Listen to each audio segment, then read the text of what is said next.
Hello and welcome back to our YouTube channel. I'm your host Sylvia, and today we are addressing a topic that affects many of our families. A topic about how to recognize the early signs and effects of drug use. Joining us today is Mr. Musa Ali, a recovery champion and passionate advocate for substance abuse prevention. Musa, it's a pleasure to have you on the show.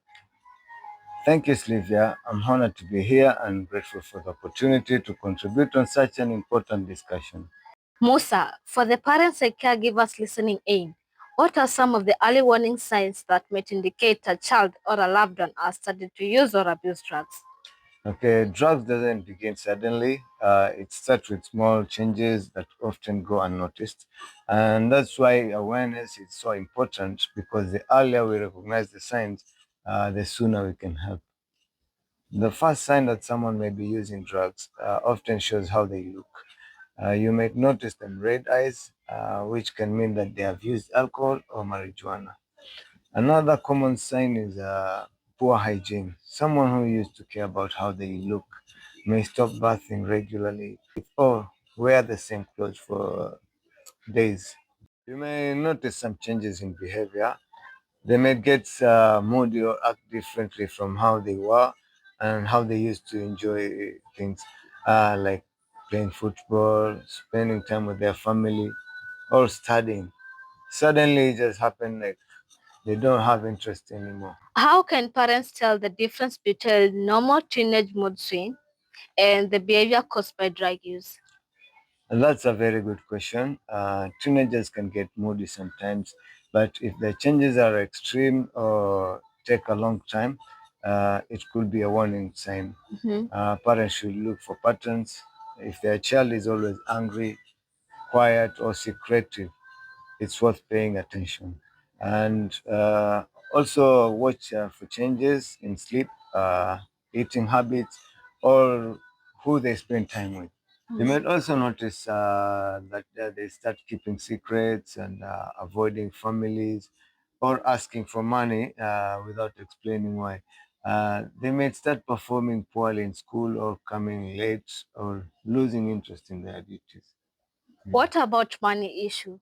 How can family handle that without supporting the drug use? That's a hard situation. Families should set up clear limits and get help from professionals. And then it's okay to offer support, but don't give them cash. Instead, you can pay for them what they need directly, like food or treatment. The goal is to help them, not to make it easier for them to buy drugs. Hmm. Uh, Drug also can affect the brain chemistry. They can cause anxiety, fear, sadness, and confusion. And some people find it hard to focus on or remember things.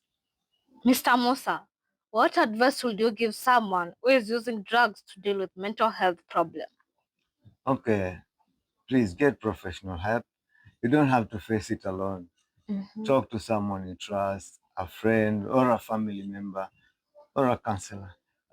There are many people or organizations who are ready to help you recover and feel better. What about friends and family members who see someone showing early signs of drug use? What can they do? Okay, they can help a lot by showing love, care instead of anger and judgment. Talk to a person kindly, listen to them, encourage them to get professional help, support them in a positive way, like helping them build healthier routines, avoiding people or places that can trigger to drug and substance use. Encourage them to join community programs, supports groups like Mkono kwa Mkono, which help families and individuals to recover together. One big question is, why do people start using drugs? Let's talk about some of the reasons as to why people use drugs. Many young people start using drugs because they want to fit in with friends. They think like, let me just try it once, but that one time can turn to a habit. And the pressure to be accepted can be very strong, and drug can seem like an easy way to belong. What about emotional struggles? We all face stress, anxiety, and sadness sometimes. Can someone use drugs to cope with this feeling? Yes, that's happened a lot.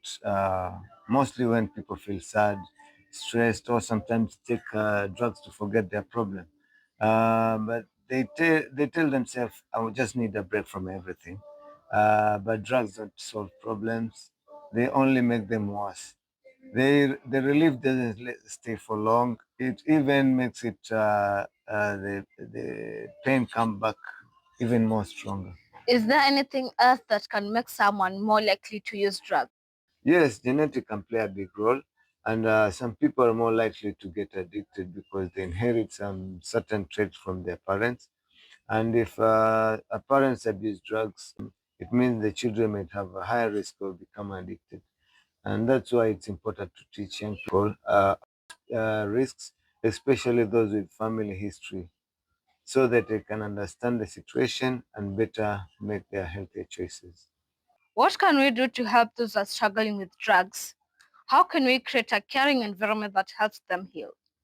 We should respond with kindness, not judgment. People need a safe place where they can talk about what they're going through so that we can listen, support them, and help them find the right treatment. When we work together as a community, can bring hope and healing to many. Thank you for watching us. Subscribe, like, and comment. See you on our next video.